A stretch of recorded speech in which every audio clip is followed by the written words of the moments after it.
Voice of Cameroun, la voix de l'espérance. Non, je pense que les choses sont un peu plus claires, du moins, c'est sans surprise. Ça s'était déjà vu venir. Une première décision avait été prise par le bureau du comité exécutif qui a simplement été confirmée.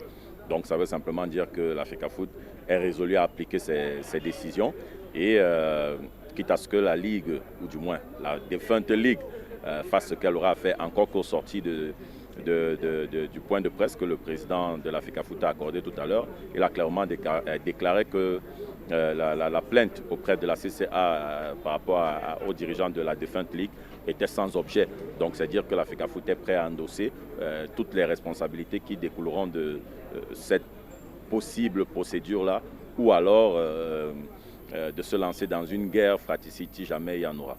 Non, ça ne rejoint que ce que j'avais toujours pensé du moment de l'époque où le général se présentait avec son projet. Vous vous souvenez encore dans mes différentes interventions où j'estimais que son projet était, à mon avis, utopique.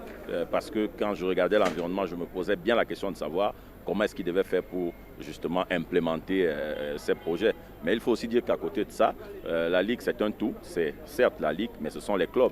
Les clubs qui eux-mêmes refusent de s'arrimer à la donne professionnelle. Et j'ose croire que cette commission technique transitoire mise en place par l'Africafoot devra justement se pencher sur cet état de choses afin qu'on puisse avoir des clubs qui respectent le minimum de cahier de charges. Et peut-être la bonne...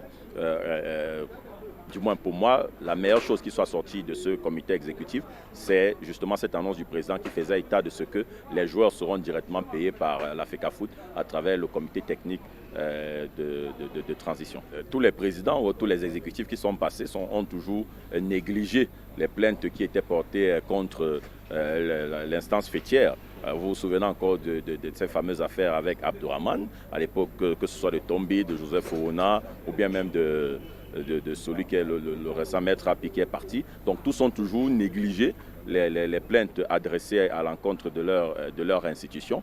Et le plus important, ce sera qu'au finish, quelle que soit la décision qui tombera, que chacun soit prêt à assumer. On a vu la rapidité avec laquelle la décision de la réintégration de Volcan du Nour par cette CCA où on estime que la plainte est sans objet, a été rapidement exécutée par l'Africafoot.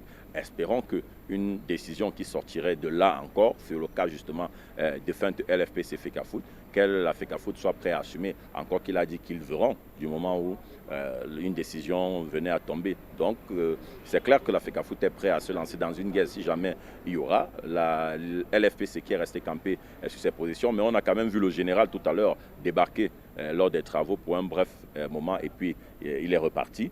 On a bien vu dans sa mine qu'elle était assez crispée, qu'elle était assez tendue et on a même cru entendre aussi qu'il y aura une déclaration du général au finish, au sortir de ce comité exécutif. Donc la réaction forcément de la défunte LFPC à travers son défunt, je ne sais pas si je vais dire défunt président, mais je vais simplement dire de son ex-président désormais, est très attendu par l'ensemble de l'opinion sportive camerounaise.